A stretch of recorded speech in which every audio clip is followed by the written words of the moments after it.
మీరు డిఫరెంట్ కంట్రీస్కి పంపిస్తారు, డిఫరెంట్ కాలేజెస్ ఉంటాయి. మీరు ఎన్ని కాలేజెస్తో టైఅప్ అయి ఉన్నారు ఎంత సపోర్ట్ ఇవ్వడానికి? మేము యూకేలో మీరు ఏ యూనివర్సిటీ అయినా అప్లికేషన్ పెడతాం, యూఎస్ఏలో ఏ యూనివర్సిటీ అయినా అప్లై చేస్తాం. మీరు ఏ యూనివర్సిటీ అయినా చూస్ చేసుకొని we are ready to apply for that university. అంటే ఈ లెక్కన ఎన్నో వందల వేల యూనివర్సిటీలు ఉంటాయి కదా కంట్రీస్. మనము అరౌండ్ వరల్డ్ వైడ్గా 1500 యూనివర్సిటీస్తో టైఅప్ అయి ఉన్నాం మేడం. వరల్డ్ వైడ్గా 1500+ యూనివర్సిటీస్తో టైఅప్ అయినాం.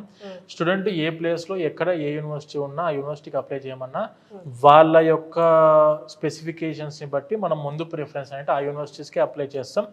అండ్ దాంతోపాటు యూనివర్సిటీ రిక్వైర్మెంట్స్ చూసుకొని మనం కూడా కొన్ని యూనివర్సిటీస్ని స్టూడెంట్స్కి అందిస్తాము. దాంతోపాటు వాళ్ళ సజెషన్స్ తీసుకొని స్టూడెంట్స్ ఏ యూనివర్సిటీ కంటే ఆ యూనివర్సిటీ వాళ్ళు అప్లై చేసుకోవచ్చు. ప్రతి ఒక్క దాంట్లో ప్రతి ఒక్క యూనివర్సిటీలో మన రీసోర్స్ సపోర్ట్ అనేది ఖచ్చితంగా స్టూడెంట్కి ఎప్పటికీ ఉంటుంది.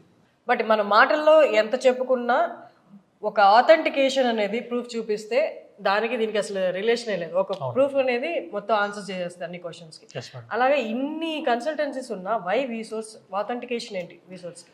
వీసోర్స్ వచ్చేసి madam we have been established in year of 2006. 2006లో ఎస్టాబ్లిష్ అయిన సంస్థ ఇది. అండ్ దానితో పాటు మన వీసోర్స్ వచ్చేసి మినిస్ట్రీ ఆఫ్ కార్పొరేట్ అఫైర్స్ ద్వారా గుర్తింపు పొందిన సంస్థ. Ministry of corporate affairs government of India ద్వారా గుర్తింపు పొందిన సంస్థ మన వీసోర్స్. అండ్ ఇప్పుడు మనం మాస్టర్స్కి అడ్మిషన్స్ చేస్తున్నాం. మాస్టర్స్కి అడ్మిషన్ చేస్తున్నాం అన్నప్పుడు ఖచ్చితంగా బయట కంట్రీల యొక్క గుర్తింపులు కూడా మనకు ఉండాలి. దాంట్లో మనకు వచ్చేసి we're recognised by NAFSA, NAFSA, national association for foreign student advisers అని చెప్పి మనకు నఫ్సా ద్వారా గుర్తింపు పొందిన సంస్థ. And ICEF, international consultants for education and fairs అని చెప్పి ICEF ద్వారా కూడా గుర్తింపు పొందిన సంస్థ. EAIA ద్వారా గుర్తింపు పొందిన సంస్థ madam. European association for international education.